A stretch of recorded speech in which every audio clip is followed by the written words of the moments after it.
Glória a Deus.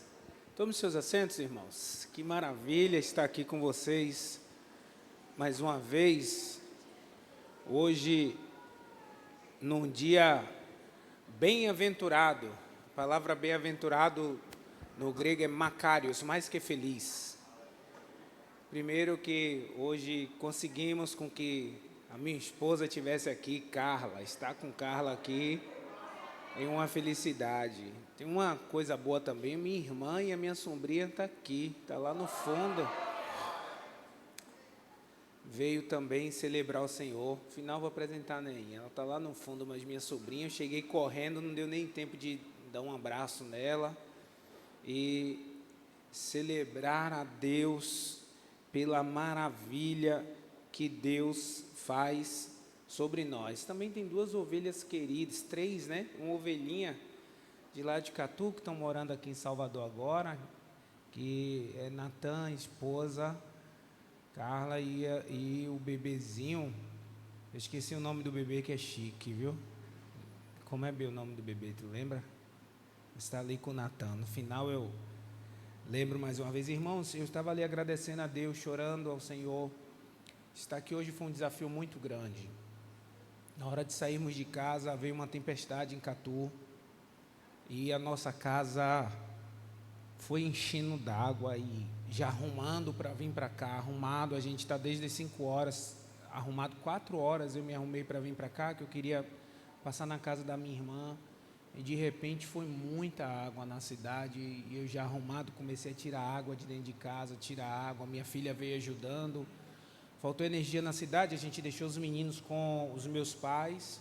E quando a gente chegou vindo para o São Sebastião do Passé, muita árvore caiu no meio do caminho. Eu tive que retornar no meio do caminho e voltar pela BA 093, né? E eu mandei logo uma mensagem para Ricardo, avisando a ele, dizendo a ele que a gente vinha. E quando a gente enfrenta esses desafios, é que a gente sabe que o Senhor tem algo extraordinário. E ouvir esse refrão do que foi cantado em ministração de pastor Ané atrás do nosso coração, a certeza de que o Senhor quer o nosso melhor como um sacrifício vivo e agradável. O refrão da canção diz que todas as coisas cooperam para o bem daqueles que amam. Foi um versículo assim que eu ouvi em dezembro, a gente passou algumas turbulências. E no meio de algumas turbulências eu liguei para Carla e foi exatamente esse versículo que Carla falou para mim, disse: B, todas as coisas juntamente cooperam para o bem daqueles que amam a Deus. E o Senhor trouxe essa mensagem ao nosso coração e a gente vem superando desafios. Natan e a esposa, Natan, querido, ficou lá conosco, professor de EBD, muitos anos. Aí ele me mandou uma mensagem: pastor, nós vamos lá hoje. Eu disse: que honra.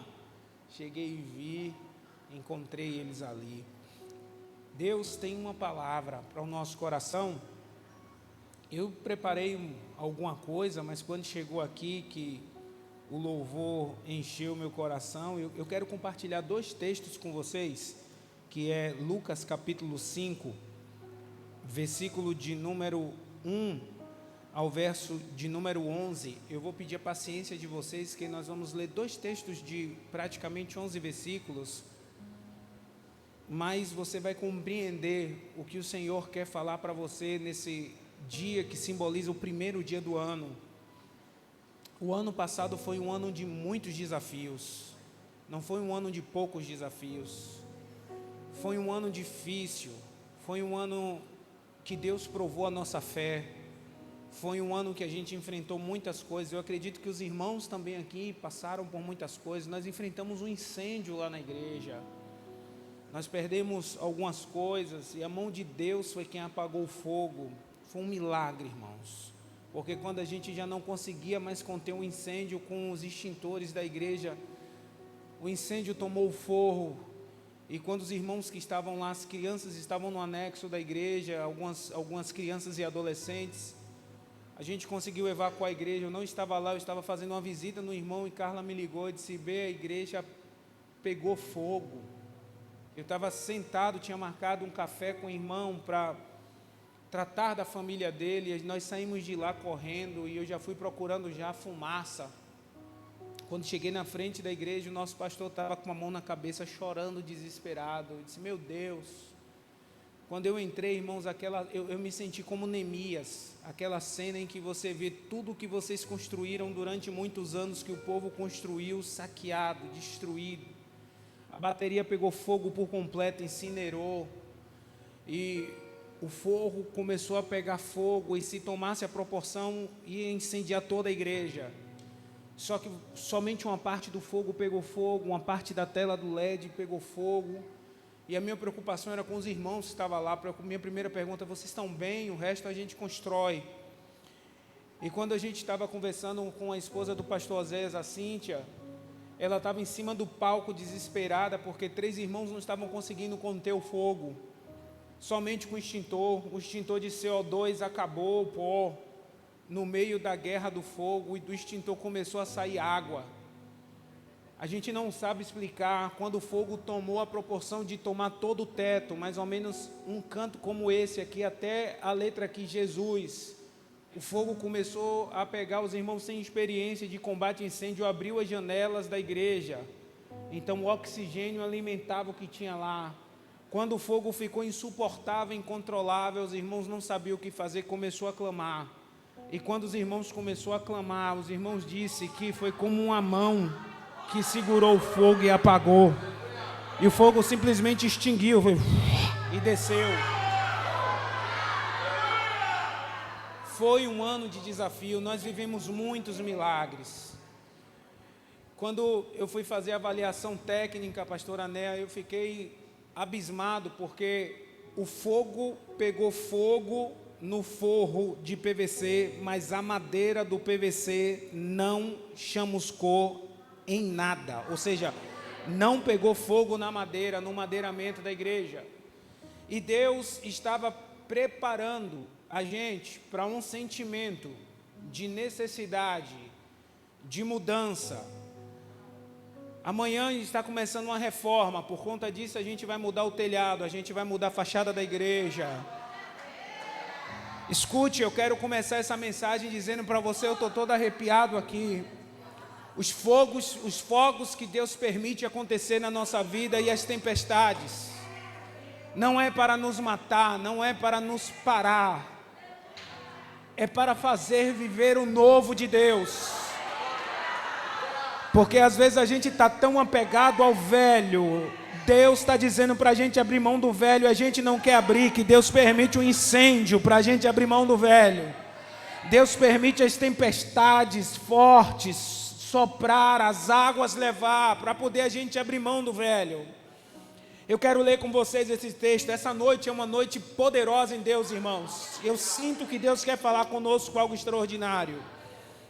E aconteceu que, apartando a multidão para ouvir a palavra de Deus, estava ele junto ao barco de Genezaré, e viu estar 2 barcos junto à praia ou ao lago, onde os pescadores, havendo descido deles, estavam lavando as redes. E entrando num dos barcos, que era o de Simão Pedro, pediu-lhe que o afastasse um pouco da terra. Então, assentando-se, ensinava do barco a multidão. E quando acabou de falar, disse a Simão: faze-te ao mar alto, e lançai as vossas redes para pescar. E sabendo Simão, disse-lhe: mestre, havendo trabalhado a noite toda, nada apanhamos, mas sobre a tua palavra lançarei a rede. Então, fazendo assim, colheram tão grande quantidade de peixe, que rompia-se-lhe as redes. E fizeram sinais aos companheiros que estavam no outro barco, para que fosse ajudá-los. Eles foram e encheram ambos os barcos, de maneira tal que quase ia a pique. E vendo isto, Simão Pedro prostrou-se aos pés de Jesus, dizendo: Senhor, ausenta-te de mim, que sou um homem pecador. Pois que o espanto se apoderara dele e de todos os que com ele estavam, por causa da pesca de peixe que havia feito. E de igual modo também Tiago, João, filho de Zebedeu, que eram companheiros de Simão, disse Jesus a Simão: não temas, de agora em diante será pescador de homens. E levando os barcos para a terra, deixaram tudo. Não foi alguma coisa, eles deixaram tudo e o seguiam. Agora pule comigo para o livro de João, capítulo de número 21, e nós vamos ler o verso de número 1 até o verso de número 14. Depois disso, manifestou-se Jesus outra vez aos discípulos junto ao mar de Tiberíades, e foi dessa forma que ele se manifestou. Estava junto Simão Pedro e Tomé, chamado Dídimo, e Natanael, que era de Caná da Galileia, os filhos de Zebedeu, e outros 2 dos seus discípulos. Disse-lhes Simão Pedro: vou pescar. Dizem-lhe eles: também nós vamos contigo. Foram e subiram logo para o barco, e naquela noite nada apanharam. E sendo já manhã, Jesus se apresentou na praia, mas os discípulos não conheceram que era Jesus. Disse-lhe, pois, Jesus: filhos, tende alguma coisa de comer? E eles responderam: não. E ele lhe disse, lhe disse, verso 6, lançai a rede para o lado direito do barco, e achareis. Lançaram-na, pois, e já não podiam tirar pela multidão dos peixes. Então aqueles discípulos a quem Jesus amava disse a Pedro: é o Senhor. E quando Simão Pedro viu que era o Senhor, cingiu-se com a túnica, porque estava nu, e lançou-se ao mar. E os outros discípulos foram com um barco, porque não estavam distante da terra, senão quase 200 côvados, levando a rede cheias de peixe. Logo quando desceram para a terra, viram ali brasas, um peixe posto em cima e pão. E Jesus disse-lhes: trazei dos peixes que agora apanhastes. Simão Pedro subiu, puxou a rede para a terra, cheio de 153 grandes peixes. E sendo tantos, não se rompeu a rede. Disse-lhe Jesus: vinde e comei.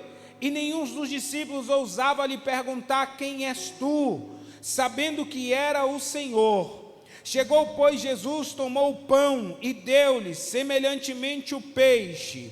E já era a 3ª vez que Jesus se manifestava aos seus discípulos, depois de ter ressurreto dentre os mortos.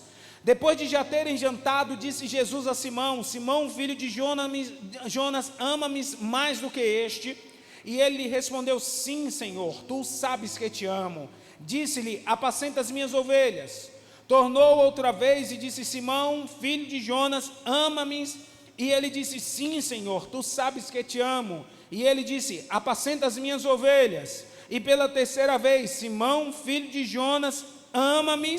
Sim. Simão entristeceu-lhes por ter lhe dito a 3ª vez: ama-me.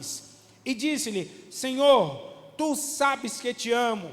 E Jesus disse-lhe: apacenta as minhas ovelhas. E ele vai dizer no verso 18: na verdade te digo que quando tu eras moço, te arrumavas e andavas por onde querias. Mas quando já fores velho, estenderás tuas mãos, e outro te amarrará, e te levará para onde tu não queres ir. E isto significa que com que morte ele havia de glorificar a Deus. E dito isto, disse-lhe: segue-me. E é esse ponto aqui que eu quero falar com vocês nessa noite. Glória a Deus. Eu quero falar algo que Deus propôs no meu coração. É tempo de viver o novo. É tempo de viver o novo. Existem momentos na nossa vida que o passado ou o presente, muito mais às vezes do que o passado, esse presente ele tenta nos paralisar. Porque nós olhamos para trás e percebemos o que Deus fez, e nós olhamos para frente e muitas das vezes não conseguimos enxergar o que Deus vai fazer. Por isso que o apóstolo Paulo convida a igreja a viver por fé e não por vista, a viver na certeza daquilo que ainda não chegou. Provérbios 13:12 diz o seguinte: a esperança que se adia faz adoecer o coração. Então perceba que quantas das vezes, ou muitas das vezes, que a gente cria uma expectativa, a gente vê algo, a gente vislumbra algo, a gente quer que aquele algo aconteça, e a gente logo não vê essa ação, a gente começa a adoecer, e muitas das vezes a doença é até espiritual, porque o grande problema é quando a esperança mata a fé. Se tem alguém que pode assassinar a fé, é a esperança, porque esperar é acreditar que algum dia, em algum momento, aquilo pode acontecer. Fé é certeza que aquilo está acontecendo antes de acontecer. E Paulo vai dizer isso aos Romanos. Ele vai dizer que muitas das vezes a esperança matou a fé. Ele vai dizer muitas das vezes que Abraão morreu na esperança, mas começou a glorificar a Deus no deserto, e glorificando a Deus, o Senhor cumpriu, trouxe a promessa a Abraão. Mas quando olhamos às vezes para o presente, irmãos, nós vivemos tantas situações, e quando a gente chega no presente, o presente não é a realidade do futuro. Quando a gente olha para o presente, parece que às vezes nada vai acontecer. Parece que às vezes Deus não está preparando algo extraordinário, porque junto com o presente a gente vem acumulando todas as bagagens e todas as dores do passado. A gente não tem às vezes um ponto focal para deixar essas coisas do passado e prosseguir no futuro. E é por isso que nós olhamos essa história de Pedro, porque Pedro estava vivendo o presente mais doloroso da vida dele. A cruz de cabeça para baixo não seria tão dolorosa quanto esses dias que Pedro estava vivendo. Tanto que quando vão crucificar ele, ele diz: olha, me crucifique de cabeça para baixo, porque não sou digno de viver como meu mestre. Quando Tiago morre, que Pedro vai preso, ele está tão sossegado no Senhor que ele dorme. Ele sabia que a igreja fazia contínua oração, e de fato para ele morrer em Cristo era Cristo, e viver era lucro. Ele já havia vivido muitos milagres, aquele era o futuro de Pedro, mas nesse momento aqui Pedro não conseguia enxergar esse futuro. Pedro só estava enxergando o presente, e o presente de Pedro era mágoa, era dor, era ver o seu mestre ser traído por aqueles que o cercavam. Lembre de quando Jesus foi preso lá no Getsêmani, todos abandonaram Jesus, não somente Pedro, todos correram. E Marcos chega a narrar que apenas um novo sai correndo nu, porque os guardas tentam tomar a veste dele e fica somente com as vestes na mão. Todos acompanharam Jesus de longe. Ninguém acompanhou Jesus de perto, a não ser a sua mãe e João, que é o único que Jesus na cruz do Calvário vai perguntar: mulher, está vendo aí teu filho, esta agora é a tua mãe. É os únicos que acompanham de perto a cruz do Calvário. Mas Pedro, ele tinha um ímpeto muito forte, ele disse: não, eu vou com o Senhor até a morte. Se alguém vier, eu sou capaz de me dar a minha vida pelo Senhor. E Jesus disse: olha, deixa eu te contar uma coisa que você não sabe. Satanás foi até o Pai e pediu para peneirar vocês, como se peneira o trigo. Pediu para jogar vocês para cima e deixar o vento soprar. E só vai ficar quem não é palha. Quem é palha vai cair fora. Quem não é palha vai ficar, vai vir uma perseguição sobre vocês, que eles vão peneirar vocês. Mas eu clamei ao meu Pai, para o que meu Pai livrasse vocês desse momento. Aí ele vai dizer: mas Senhor, eu sou capaz de dar a vida pelo Senhor. E ele vai dizer: Pedro, deixa eu te falar uma verdade. Você não conhece as verdades eternas, você não conhece o futuro, você está muito cheio de si no seu presente, mas eu vi o futuro, e lá no futuro um galo te espera, um canto te espera que vai te atormentar. Quando este galo cantar 3 vezes, você vai me negar, e você vai dizer para mim que você vai me negar durante essas 3 vezes. Eu fui lá no futuro e eu vi o futuro. No futuro, daqui a pouco, você vai dormir por 1 hora e não vai conseguir velar por mim, nem por 1 hora. Aquele fogo todo que você tinha lá no Monte da Transfiguração, que ficou a noite toda acordado, querendo fazer tenda para Moisés, para Elias, vai apagar. E quando eu mais precisar de você, você não vai conseguir orar nem 1 hora. Você vai conseguir ficar acordado do meu lado, ajoelhado, orando, pedindo a Deus pela minha vida. Então, Pedro, fica tranquilo, eu vi o teu futuro, e o teu futuro não tem coisas muito boas nesse momento para te apresentar. Mas Jesus oculta um futuro mais glorioso ainda, porque Jesus também havia visto o futuro de Pedro, ele chegando diante lá daquele homem no templo da porta chamada Formosa, e dizendo para aquele homem: eu não tenho ouro, nem tenho prata, mas o que eu tenho eu te dou. E ele diz: em nome de Jesus, levanta e anda. Jesus estava vendo o futuro de Pedro sendo crucificado, dizendo: eu não sou digno de morrer como meu mestre. Mas Jesus precisava ensinar uma lição a Pedro, e a lição que Jesus queria ensinar a ele era que o presente dele, ele não poderia ser tão seguro no presente dele, na força do braço dele, mas ele tinha que confiar em Deus. Mas ele tinha que saber que aquele presente não define o futuro. O seu presente não define o seu futuro. Eu já vi muita gente forte de si no presente cair no futuro, e eu já vi muita gente caída no presente se levantar no futuro como um trovão. O seu presente não define o seu futuro. Quem define o seu futuro é o Senhor, não é o seu presente. Me ajude a pregar para esse irmão, diga para a pessoa mais próxima de você, diga: quem define o seu futuro é o Senhor, não é o seu presente. Aleluia! Principalmente quando está nessa situação de Pedro. Quem não passou em 2025 tempos difíceis formam homens e mulheres fortes. Tempos difíceis formam homens e mulheres corajosos. Tempos difíceis faz com que o nosso coração seja mais forte no Senhor. Mas Pedro não enxergava isso, porque Pedro não estava vivendo somente a decepção para com os outros. Pedro era o cara que tinha andado por sobre as águas. Pedro era o camarada que pegou o peixe lá e tinha tirado uma moeda de ouro da boca do peixe e pago tributo. Pedro era o camarada que a sogra tinha sido curado. Pedro era o cara que estava dentro da casa de Jairo. Pedro era o cara que estava sempre com Jesus. Pedro estava sempre caminhando à frente. Ele foi o único que reconheceu que Jesus Cristo era o Filho de Deus vivo. Não há nenhum outro na Bíblia que reconhece isso diretamente. Pedro é o único que define a história da igreja com essa declaração, dizendo: tu és o Cristo, o Filho do Deus vivo. Pedro, ele era muito seguro, e Pedro era admirável. Se eu fosse discípulo junto com Pedro, eu o admiraria, porque eu olharia para Pedro e veria os triunfos dele, dizia: rapaz, esse cara andou sobre as águas. Eu ia olhar para Pedro e ia dizer tantas coisas extraordinárias, dizer: rapaz, esse cara teve a coragem, quando a gente teve medo de declarar quem era Jesus, esse camarada abriu a boca e disse: tu és o Cristo. Ele tomou a palavra. Esse camarada é tão extraordinário que quando o discurso era tão duro e que Jesus quase esnobou a gente, dizendo: ei, vocês não vão embora não, ele toma a palavra e diz: a quem iremos nós? Não é aonde, não é para quem, é a quem.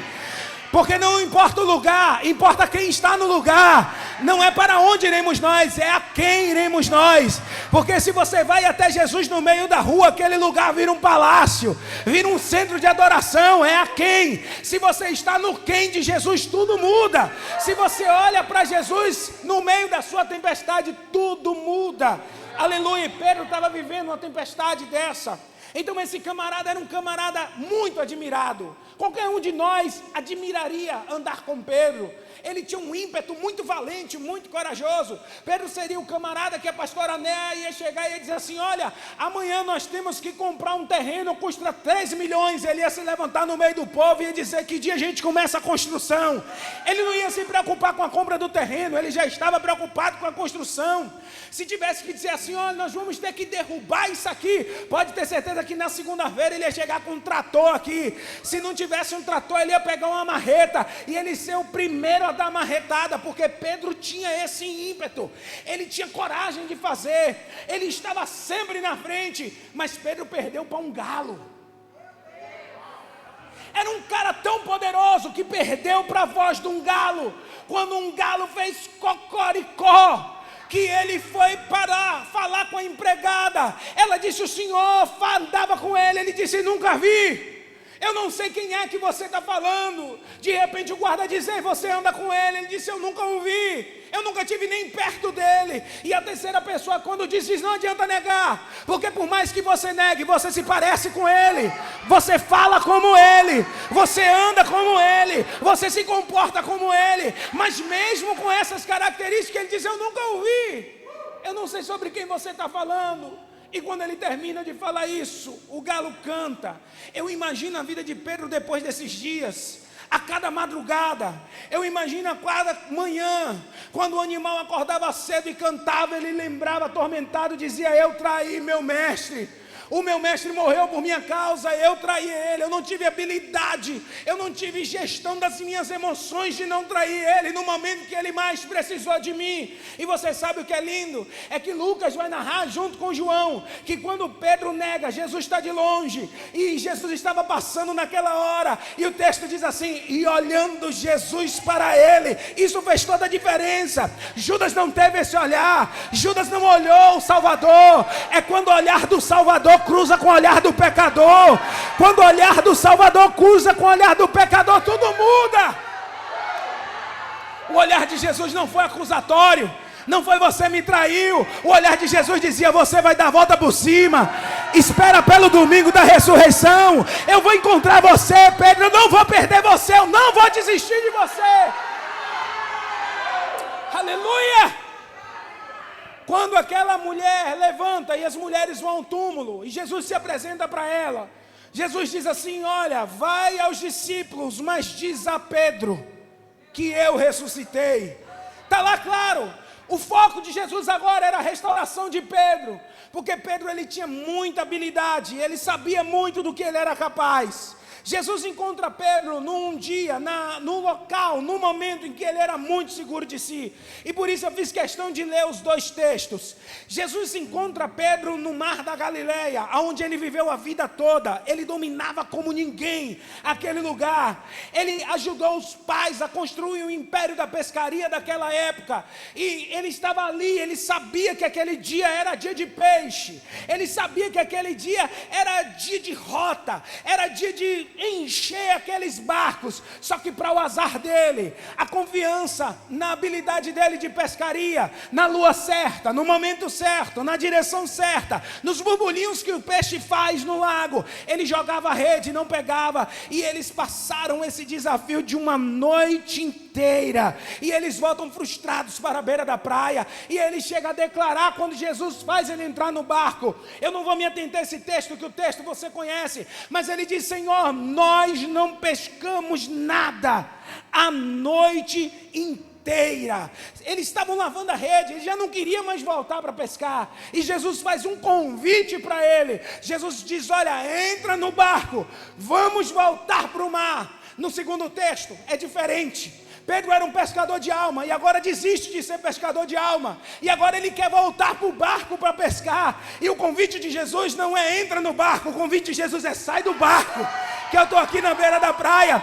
Porque depende em que nível você está. Se você está no nível do chamamento, ele vai te chamar para o barco. Se você está no nível do envio, ele vai pedir para você saltar do barco. O barco simboliza a sua segurança. A sua segurança está onde ele está, aonde Jesus estava na primeira pesca, no barco. Por isso simbolizava a segurança de Pedro. Aonde Jesus estava na segunda pesca, na beira da praia. Não adianta ficar no barco, eu tenho que estar aonde Jesus está, porque ele declarou: a quem iremos nós? Eu tenho que ir aonde Jesus. O grande problema aqui, a grande sacada desse texto, é o perigo de planejar a desistência. Pedro estava planejando na primeira pesca de desistir da pescaria. Ele já lavava uma rede. Na segunda pesca, ele estava planejando desistir do ministério. Ele já estava subindo no barco, ele já estava planejando isso. E quantas das vezes você fez o plano infalível de desistir? Quantas das vezes você na sua rota escreveu o plano infalível da desistência? Disse: hoje eu vou desistir, hoje eu não quero saber mais nada. Quantas das vezes em 2025 você já sabe de uma? Eu vou procurar a pastora e vou desistir de tudo. Eu vou escrever um plano infalível da desistência. E você criou a sua rota, e você criou o seu plano, e você cria cada passo. Quantas das vezes você pensou em 2025 em desistir da tua família, em desistir dessa pessoa que está aí do seu lado, em desistir de tantas outras coisas? O plano era infalível demais, mas era um plano de desistência. Era um plano que você queria parar. Era um plano que você se organizou para desistir. Você nunca se organizou tanto quanto para desistir. Ele estava ali lavando a rede, a organização estava correta, Gálatas 6:9 diz assim: e não nos cansemos de fazer o bem, porque ao seu tempo ceifaremos, se não houvermos desfalecido. Quantas vezes nós desfalecemos? Segundo as cartas aos Coríntios 4:8-9, Paulo traz algo poderoso. Ele diz: em tudo somos atribulados, não é em alguma coisa, é em tudo. Mas ele diz: mas não angustiados. Tem tribulações que angustia, mas tem outras que não. Aí ele vai dizer: perplexos, ficamos pasmos, mas não desanimados, abatidos, destruídos não. Então perceba que a gente planeja as coisas que são demais para desistir, e existem algumas coisas, a pressão, ela explica o cansaço. Muitas das vezes nós estamos cansados, nós estamos prontos com uma panela de pressão para explodir, e a pressão explica isso. Não é todo mundo que sabe converter pressão em graça.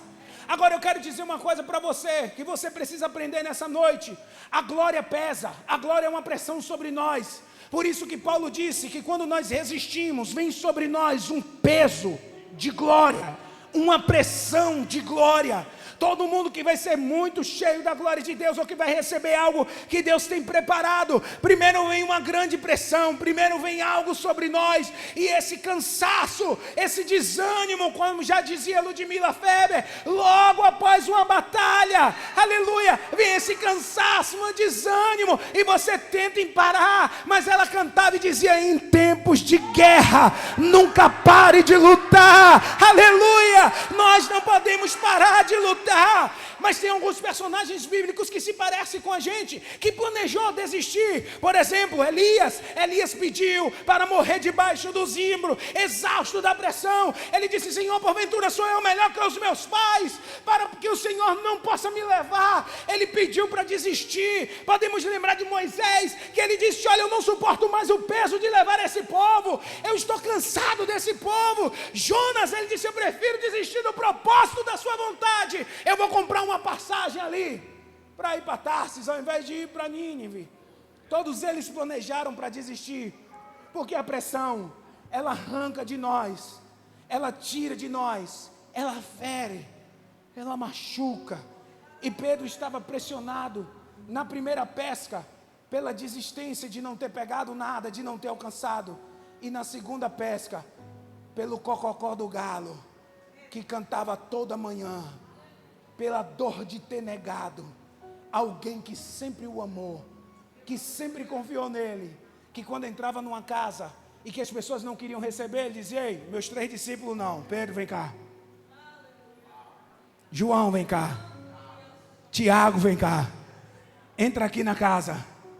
Ele sempre fazia questão de estar junto. Então perceba que às vezes a gente faz plano perfeito demais para desistir, mas eu não vou desistir no meio do caminho. Você não vai desistir no meio do caminho. A jornada já foi grande até demais até aqui. Não dá mais para desistir. Talvez você saiu de casa hoje dizendo assim: Senhor, Rabelo vai pregar lá e eu quero que o Senhor me dê uma rota, eu quero que o Senhor me dê uma resposta, que o Senhor fale comigo. Deus está dizendo para você: então não planeje a sua desistência agora. Está cedo demais para desistir. Suporta a pressão. Deus está fazendo algo em você. Aguenta a pressão. Diamante tem que passar pressão, tem que passar temperatura. Aguenta, suporta. A segunda coisa que você vai aprender na vida de Pedro é que Deus muda a direção do olhar. Porque muitas das vezes na vida a gente está olhando para frente, a gente quer olhar para o futuro, a gente quer olhar para tudo que está acontecendo, mas Deus interrompe esse nosso impulso e diz assim: olha, visite lá o seu passado, para que você veja o que eu fiz através de você e em você.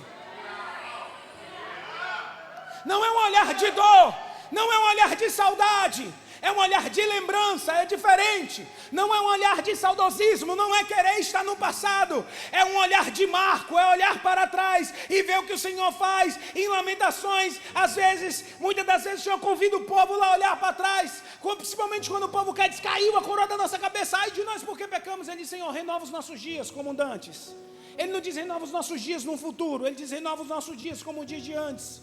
O Senhor chega a dizer para ele, diz: olha, traga a memória aquilo que lhe traz esperança. Você precisa às vezes visitar lá atrás. Você precisa ir lá atrás e entender o que Deus está fazendo. Salmo 77, 11 e 12. Lembrai das obras do Senhor, meditarei em todos os seus feitos. Você precisa olhar para isso. Israel no deserto, capítulo 8 de Deuteronômio, Deus chama o povo e diz: olhe lá para trás. As sandálias não diminuíram nos seus pés, não apertaram, nem as roupas se envelheceram. Olhe para trás. Olha onde você chegou hoje. Quem foi que lhe colocou aqui? Olhe para trás. Você precisa fazer uma retrospectiva da sua vida. Josué levantou memoriais para que o povo nunca se esquecesse de olhar para trás. Ele disse: cada chefe de tribo, pega agora as pedras, coloca em cima ali, vamos fazer um memorial. Porque lá na frente, eles não podem esquecer. E é por isso que o texto diz assim: se vocês não clamarem, as pedras clamarão. As pedras clamam por memorial. As pedras falam desse memorial. Deus quer que você mude a sua ótica. Deus quer que você viva um 2026 incrível, mas que você não esqueça que quem te trouxe até aqui, quem te sustentou foi o braço forte dele. Lembra quando você ia parar? Quem te empurrou foi Deus. Lembra quando te jogaram lá na cova, no monte de leão? Quem fechou a boca dos leões foi Deus. Lembra quando fizeram você entrar na fornalha mais ardente da sua vida, no teu trabalho, na tua vida social? Quem te livrou dessas covas, dessas prisões? Foi Deus. Quando te aprisionaram e pensaram que você não ia chegar aqui, quem te livrou das prisões? O Senhor. O anjo foi lá. Deus está dizendo para você: olha para trás. Quando parecia que tudo ia faltar, quem providenciava o maná? Quem tirava a água da rocha? Foi o Senhor. O Senhor estava dizendo isso para Pedro: Pedro, olha para trás. Olha para lá. Você precisa visitar as suas feridas para ser curado e viver o novo de Deus. Diga para alguém que está do seu lado, diga: não tenha vergonha das suas feridas. São as suas feridas. Pode dizer, são as suas feridas que vai definir o tamanho da restauração de Deus na sua vida. Eu amo a Bíblia porque a Bíblia diz que é Ele que fere.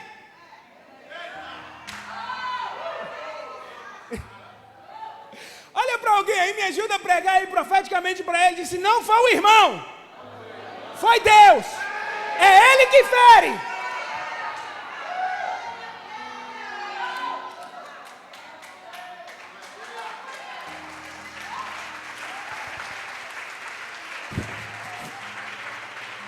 Irmãos, é tão difícil aceitar isso às vezes, que é Deus que fere.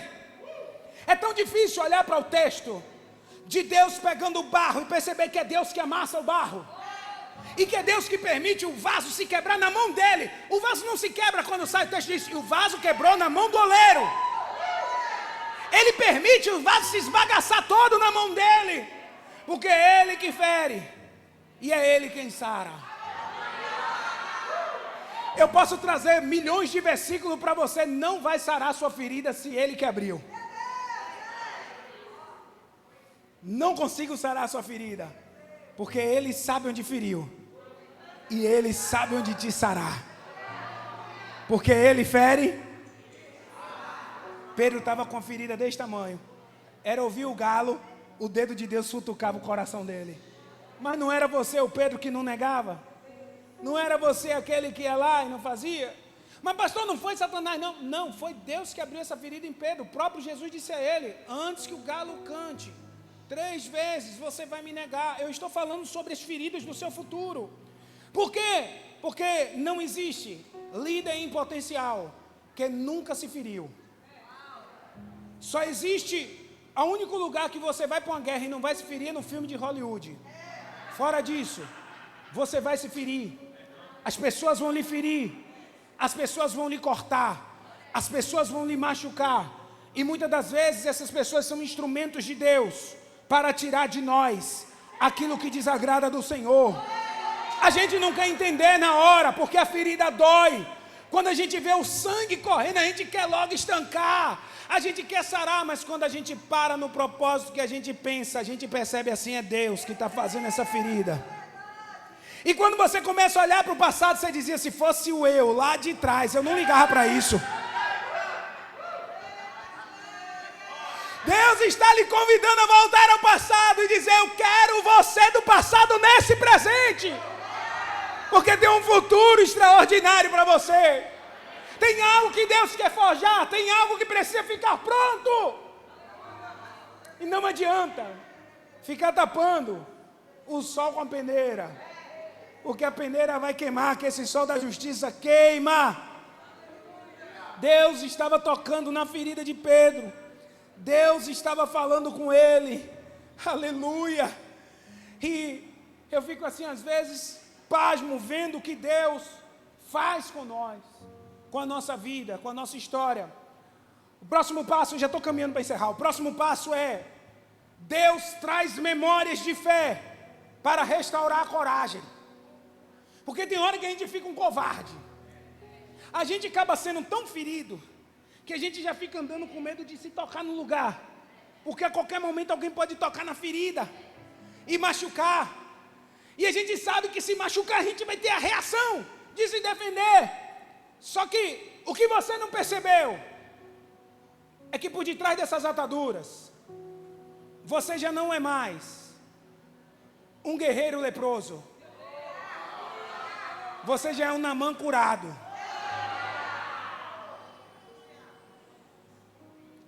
Mas por que você não percebe isso? Porque Jesus muitas das vezes não cura de forma instantânea as nossas feridas. Às vezes ele faz como aqueles 10 leprosos. O texto diz que eles foram curados enquanto iam no caminho, mas somente um voltou para agradecer quando viu a restauração completa. Os outros foram embora. Então existem feridas que Deus vai curando a gente no processo, no meio do caminho. E quem nunca falou bobagem? Quem nunca abriu a boca para dizer que eu não quero mais, eu não vou mais, está doendo demais? O nome disso é o dedo de Deus tocando na nossa ferida, para preparar a gente para um futuro glorioso. Conselho que eu te dou: se você vê algum ferido, não seja como os amigos de Jó.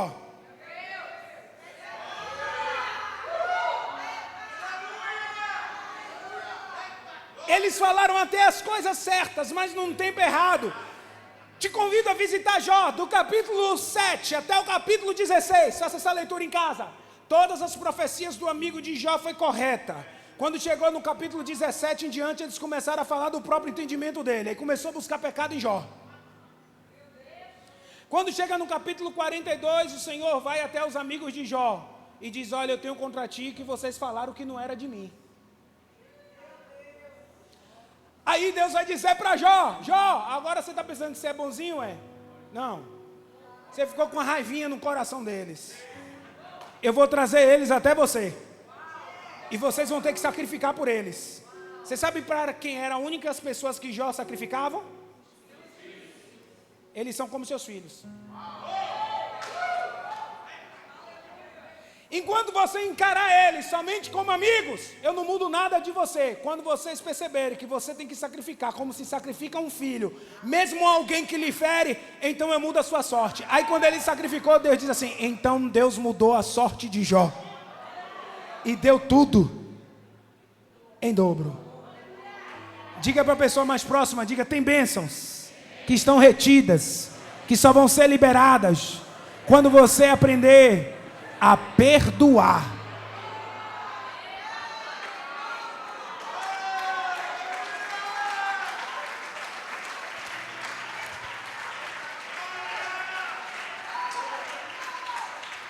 Perdoar não é não sentir dor. O nome disso é lepra. Perdoar não é esquecer. O nome disso é amnésia. Perdoar é saber que alguém me deve e que eu tenho uma promissória desse alguém e posso passar na cara dele a qualquer instante, dizer: você me fez isso, você pisou no meu calo, você fez aquilo comigo, você me machucou desse jeito, você me traiu. Perdoar é como Jesus, é olhar para o pecador. Tu me amas, Pedro. Cada interrogação de Jesus para Pedro era rasgar uma promissória. Ele tinha 3, tu me amas, eu amo, Senhor, então eu rasgo a primeira. Aleluia! Glória a Deus! A memória da fé restaura. Quando nós olhamos para as coisas que Deus faz coisas tremendas. Salmo 66, 12. Passamos pelo fogo e pela água, mas afinal nos trouxe a um lugar de abundância. Deus sempre faz coisas extraordinárias. E se você não puder gravar tudo, mas grave isso aqui que eu anotei. Quem esquece o passado com Deus tem dificuldade de confiar no futuro com Ele.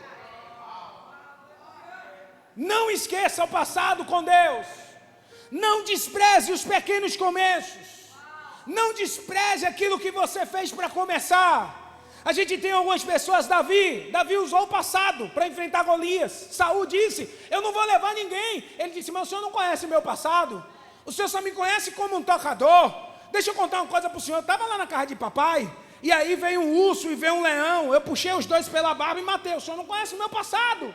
Ele confiou nisso tanto que quando ele sai, ele diz para Golias, eu vou a ti em nome do Senhor dos Exércitos.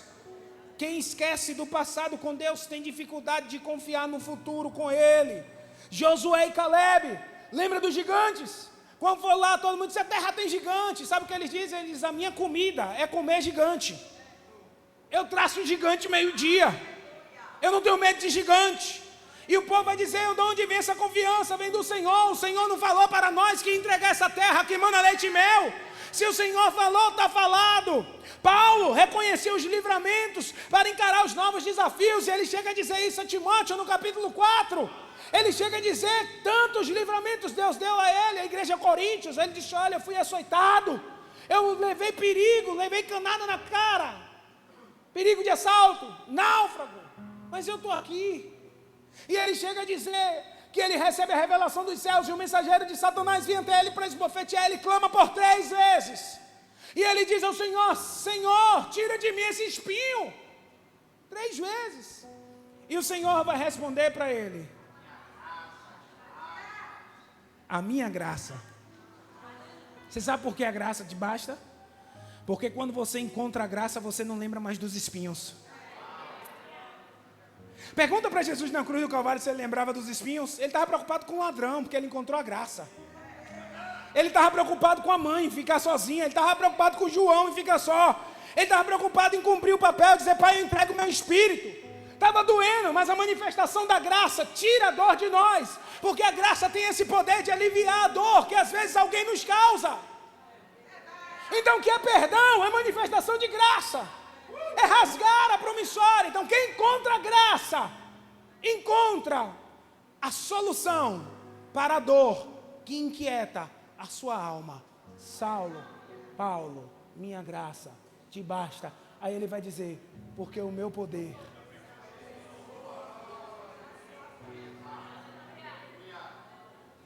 na sua vulnerabilidade. Aí ele diz, então quando eu sou vulnerável,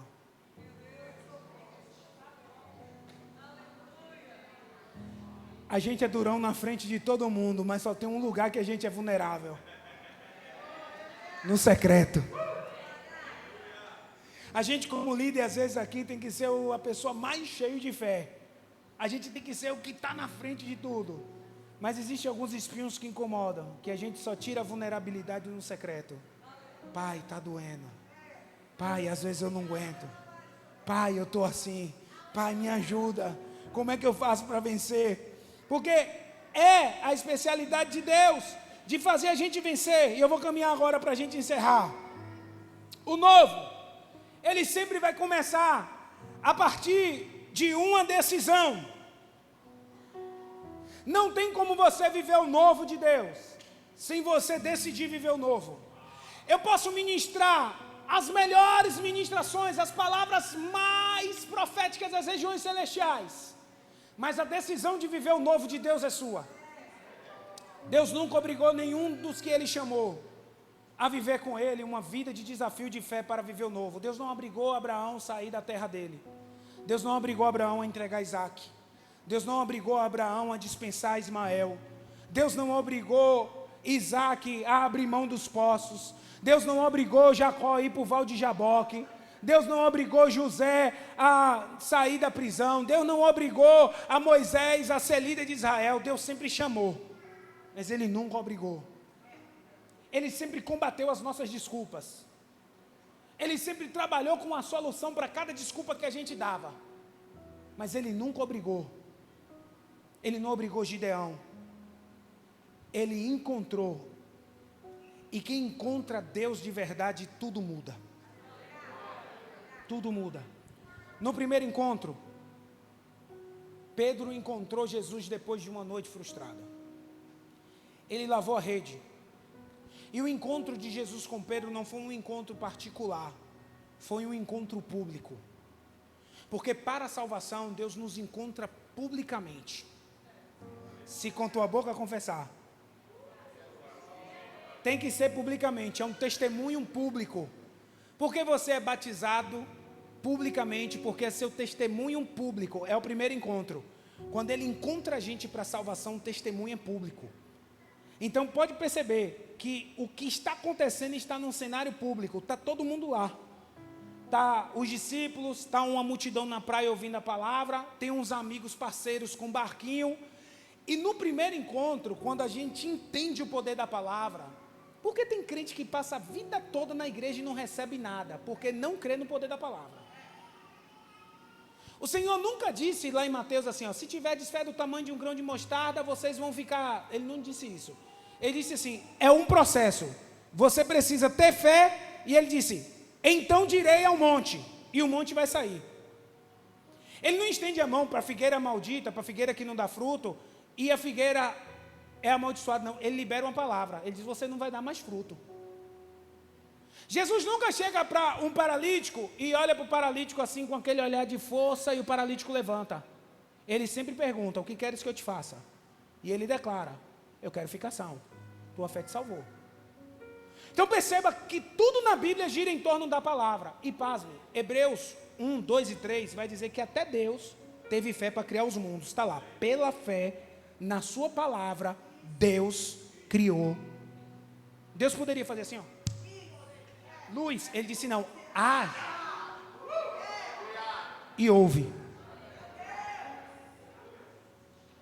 Qual é o problema da gente? É que a gente não entendeu como a palavra funciona. Há um salmo que diz que quando nós obedecemos, nós recebemos palavra, sementes de poder. E essa semente de poder é a palavra. Quando você vai ler Gênesis, leia Gênesis 1 de novo, que você vai mudar sua mentalidade sobre isso. Deus cria todas as coisas. E Ele coloca no padrão que Ele quer. Mundo, terra, Deus cria. Água, Deus cria. Ele manda fazer separação. Ar, Deus cria. Luz, Deus cria. Quando Ele chega para a terra, Ele não cria árvore. Deus não cria animais. Ele dá uma ordem para a terra.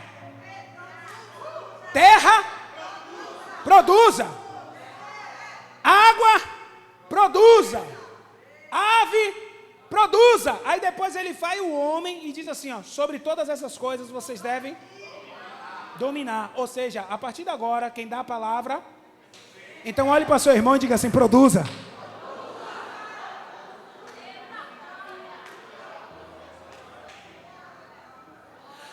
Por que a gente não produz? Porque você não entende seu propósito. A terra sabe que o propósito dela é gerar semente e árvore. A água sabe que o propósito dela é ter um meio aquático e gerar aquilo. O ar sabe que o propósito dele é fazer isso e isso na atmosfera. Perceba, a água não se mete a besta em ser terra. A terra não se mete a besta em ser água. O mundo pode estar um caos aí com a camada de ozônio. A camada de ozônio não deixa de ser camada de ozônio. Você nunca viu uma ave com crise de identidade, querendo ser cachorro. E você nunca viu um cachorro querendo ser gato. Você já viu isso? Você nunca viu. Só os homens que têm crise de identidade.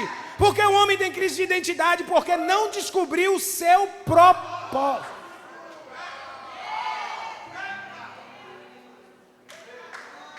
Aí você vai correr atrás de um bocado de coisa. Você vai querer ser advogado quando Deus quer que você seja engenheiro. Você vai querer ser engenheiro quando Deus quer que você seja professor. Você vai querer ser professor quando Deus quer que você seja enfermeiro. Você vai começar a virar um monte de coisa e você não vai prosperar. Todo mundo vai prosperar. Você não vai prosperar porque você não encontrou seu propósito. Porque você só vai prosperar quando você entender para o que você foi criado.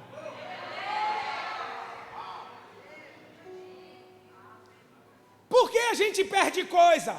Porque muitas das vezes Deus nos traz um propósito para algo só para nos ensinar como fazer aquilo no mundo espiritual. Então, na verdade, às vezes o seu propósito não é ser engenheiro. Ele usa a engenharia para que você descubra, através do método da engenharia, como fazer algo para o reino. Aí sabe o que acontece na igreja? Isso é o que eu mais vejo, que às vezes é a nossa realidade lá. Um monte de professor que não quer ensinar na escola bíblica.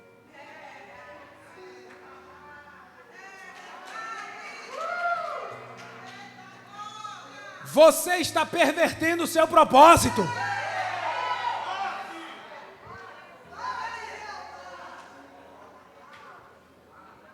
Se Deus fez você viver uma vida toda para alguma coisa, Ele queria que você convertesse aquilo para o reino. Quando você descobre o seu propósito, você começa a funcionar no seu propósito e você prospera no que você faz. Você prospera naquilo que você faz. Você não precisa ser um médico, uma médica para ganhar bem no Brasil, nem precisa sair do Brasil para ganhar bem. Você só precisa descobrir seu propósito. Abraão prosperou no deserto.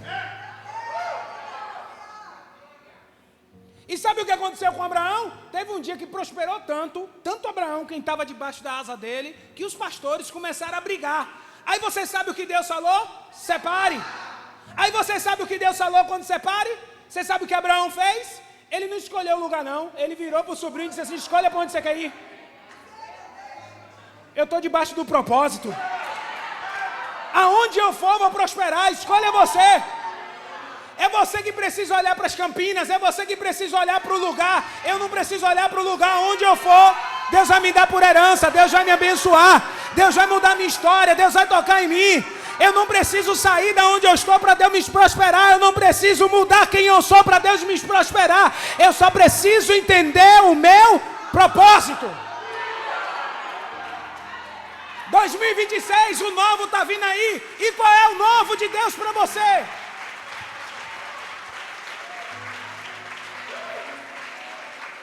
É na descoberta do seu propósito. Nem todo mundo consegue fazer esse ciclo aqui que eu vou lhe dizer. É descobrir o seu propósito e entregar esse propósito como sacrifício no reino. Pastor Ané pregou de manhã sobre Caim quem? O que foi que Caim entregou? Fruta. Ele era o quê? Ele estava no propósito. O problema dele era o coração, que não conseguiu entregar no reino. Quem era Abel? E ele fez o quê? Entregou o quê? Fruta? Mas o coração dele estava lá. Quem não está no propósito, o que é que quer fazer com quem está no propósito? Matar. Mas Deus não pode matar Caim. Por que Deus não pode matar Caim? Porque ele nasceu com propósito. Deus não faz nada sem propósito. É de Caim que vem a construção civil. É de Caim que vem a educação musical. É de Caim que vem todas as outras artes. Se Deus extermina Caim, quem traz isso no DNA? Todo mundo nasce com um propósito. O problema não é o que você vai fazer somente aqui, é onde você vai passar a eternidade. O propósito tem a ver com tudo isso, é quando você consegue virar essa chave. Eu vou encerrando, mostrando a vocês isso no texto. Pedro era o quê? Pescador. Jesus encontra ele aonde? Pescando, no mar. Ele estava o quê? Frustrado no propósito da vida dele, porque era tudo que ele sabia fazer muito bem. Então ele começa a fazer o quê? Lavar a rede. Aí Jesus convida ele a viver um novo de novo. Jesus convida ele para entrar no barco. Aí Jesus entra no barco com ele. Aí quando Jesus entra no barco com ele, ele diz: lance a rede. Perceba que Jesus manda ele voltar para o propósito, lance a rede. Ele diz, mas Senhor, nós não apanhamos nada a noite inteira, é muito trabalho para não render nada. Jesus estava dizendo a ele, é porque você não está configurado no propósito. Aí ele vai configurar no propósito, vai dizer, mas segundo a tua palavra, eu já entendi a tua palavra, e segundo a tua palavra, debaixo da tua palavra, debaixo do propósito, agora eu lanço a rede. Quando eles lançaram a rede, sabe o que Jesus fez?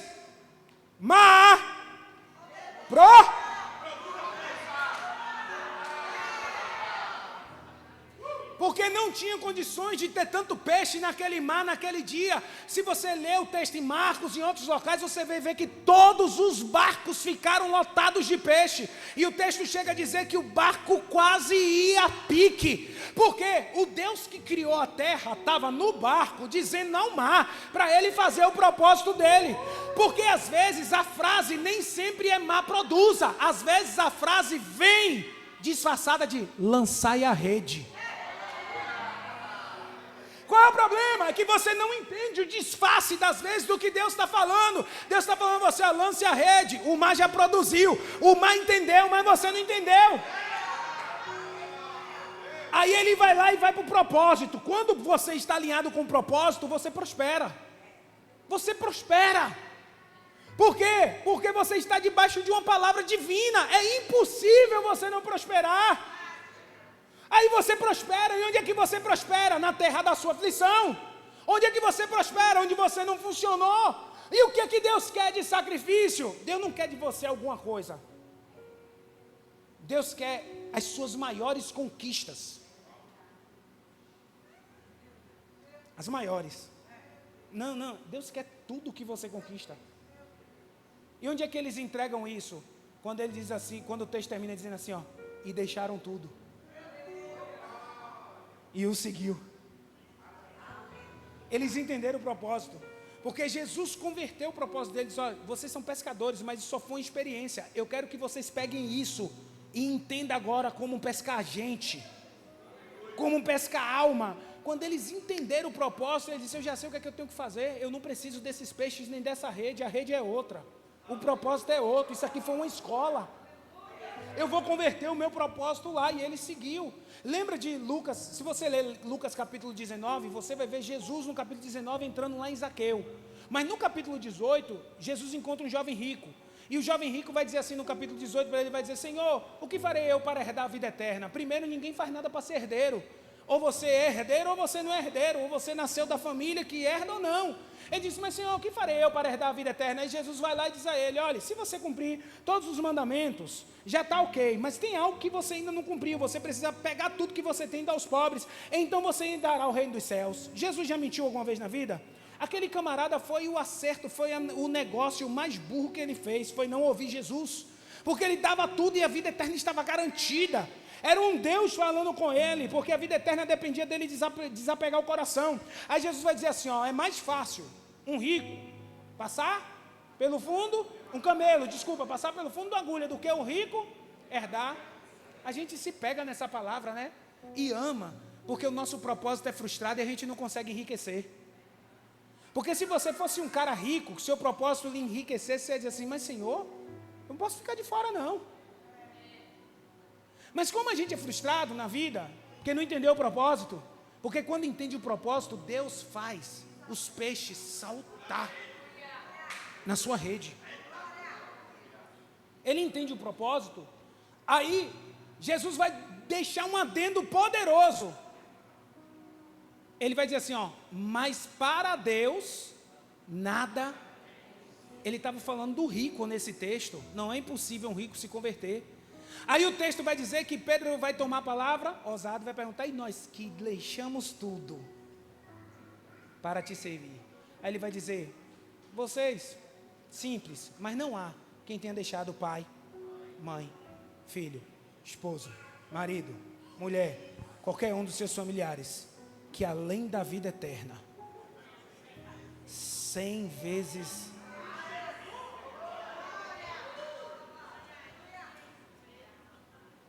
Aí para provar que o rico tem salvação, ele entra no capítulo 19 e salva quem? Zaqueu. O rico mais inesperado da história. Só que perceba algo interessante, quando Pedro percebe o propósito, Jesus está chamando Pedro para realinhar o propósito. As feridas tiram ele do propósito. E ele não consegue mais prosperar. Aí Jesus permite que o cenário seja o mesmo, ele volta a pescar. Quando ele volta a pescar, Jesus aparece na beira da praia. E Jesus convida Pedro.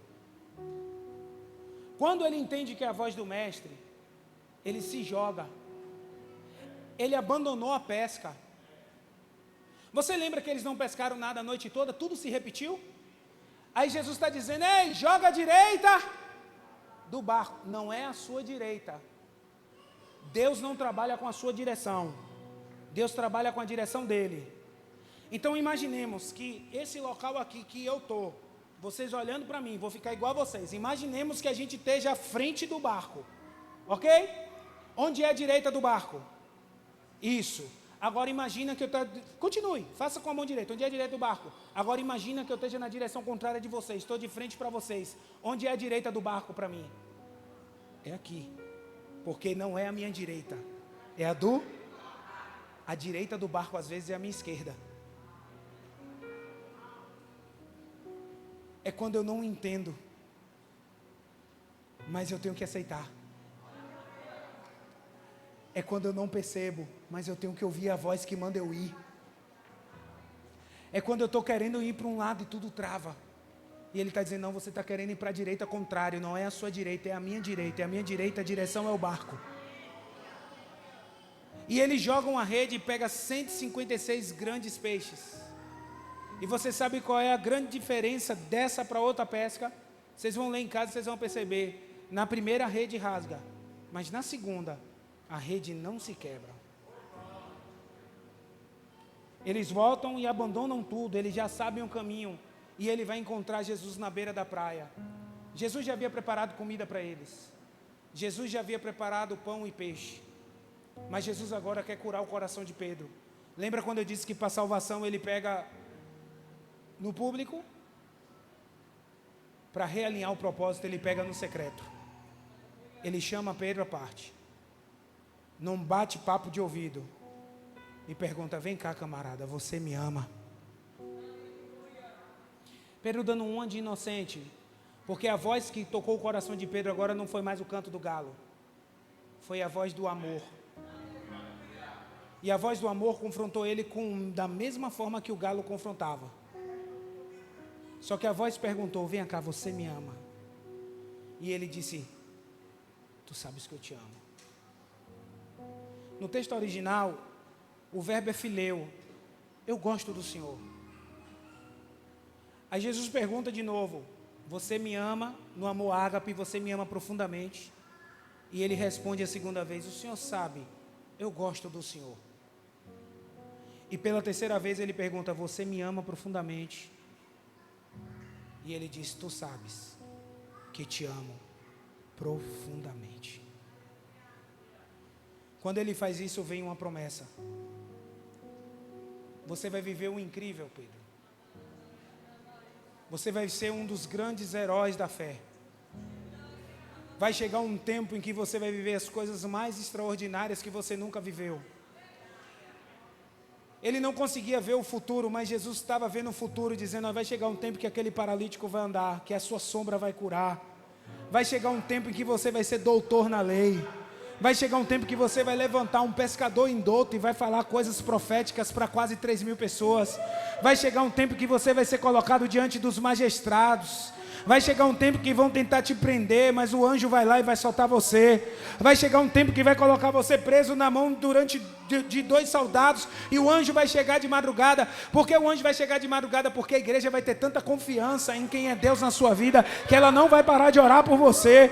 Hoje você decepcionou os seus discípulos, amanhã você honrará o teu povo. Amanhã o teu povo orará tanto por você, que eles não vão sossegar enquanto eu não te soltar da cadeia. Você não entende agora o que você está vivendo, mas você vai viver, porque há um novo chegando aí. Há um novo de Deus para mudar a sua história, há um novo de Deus para mudar a sua vida. Mas para esse novo chegar, é necessário uma única decisão. Do jeito que você está, abandonar os barcos da sua certeza e correr para a incerteza da praia.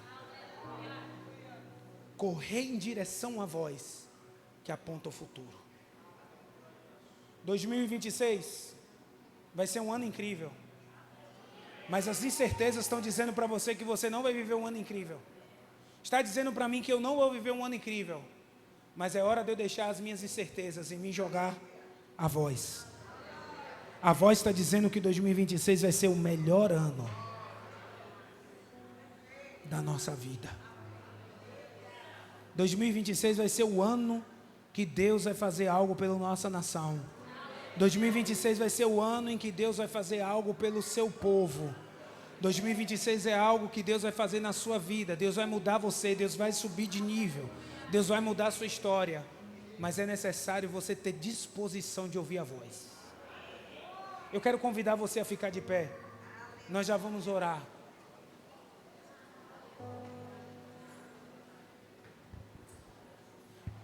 Nós já vamos orar. Mas eu quero perguntar a você que ouviu o Senhor convidando você hoje. Você que por algum motivo se afastou dos caminhos do Senhor, ou você que por algum motivo ainda não confessou Jesus, mas entendeu Jesus te chamando hoje. Você conhece a voz. Você não é menino nem é menina. A voz você conhece. E Ele está te chamando hoje para abandonar tudo. Largar seus traumas, seus medos, suas incertezas, largar tudo e servir a Ele com toda a força, com toda a alma, com todo entendimento. Me escute. Hoje é o dia que Ele te chama com a voz apaixonada e Ele está dizendo: Pedro, Maria, Joana, Emily, se joga do barco e vem. Você nessa noite que está afastado dos caminhos do Senhor e que deseja refazer sua aliança hoje com Jesus, eu quero convidar você a sair do seu lugar e vir aqui à frente. E eu quero orar com você. Não perca tempo. Eu não vou fazer muito apelo. Eu sei que o Senhor falou com você. Você que não é crente e deseja começar um 2026 hoje diferente. Deseja que Jesus mude a sua história de vida. Deseja que Jesus entre na sua história e mude a sua vida. Saia do seu lugar e vem aqui que eu quero orar com você. Depressa, eu quero orar com você. Eu sei que Deus está chamando você hoje. Eu sei que você entendeu o que Deus está falando com você. Já tem uma pessoa aqui onde está a segunda pessoa. Você que entende que Jesus está te chamando hoje. Que Jesus quer mudar a sua vida, que Jesus quer mudar a sua história, que a voz do Senhor ecoa sobre o seu coração. Não deixe para depois o que o Senhor quer fazer hoje. Eu já vou orar e já vou passar para a pastora para continuar o culto. Se você quiser durante a oração vir, venha e refaça sua aliança com Deus ou entregue a sua vida a Jesus, porque Ele quer fazer um novo na sua vida. Feche os seus olhos, nós vamos orar. Eterno e poderoso Deus, nós te louvamos por essa noite e te apresentamos a tua palavra. Senhor, muitas das vezes nós planejamos desistir, nós planejamos, Senhor, abrir mão de muita coisa da vida. Ó Deus, e o nosso plano às vezes é até perfeito, mas o Senhor frustra os nossos planos de desistência. E eu quero te apresentar nessa noite, Senhor, toda a tua igreja, toda a tua casa, a palavra que foi ministrada no coração. Ó Deus, eu peço que esses frutos cresçam no coração daqueles que ouviram essa palavra, que essa palavra seja vida, que essa palavra transforme. Essa palavra também falou muito ao meu coração, Senhor, e como o Senhor falou comigo hoje, ó Deus, eu tomo posse de tudo aquilo que o Senhor falou. Ó Deus, nós oramos por essa vida que entrega diante do teu altar, que toda maldição seja cancelada, que toda palavra liberada ao contrário contra ela seja liberada, seja cancelada, Senhor, que em nome de Jesus, toda aliança feita no passado seja repreendida em nome de Jesus, que o Senhor cuide, cure, transforme e liberte para a honra e glória do teu nome, em nome de Jesus, amém. Aplauda Jesus.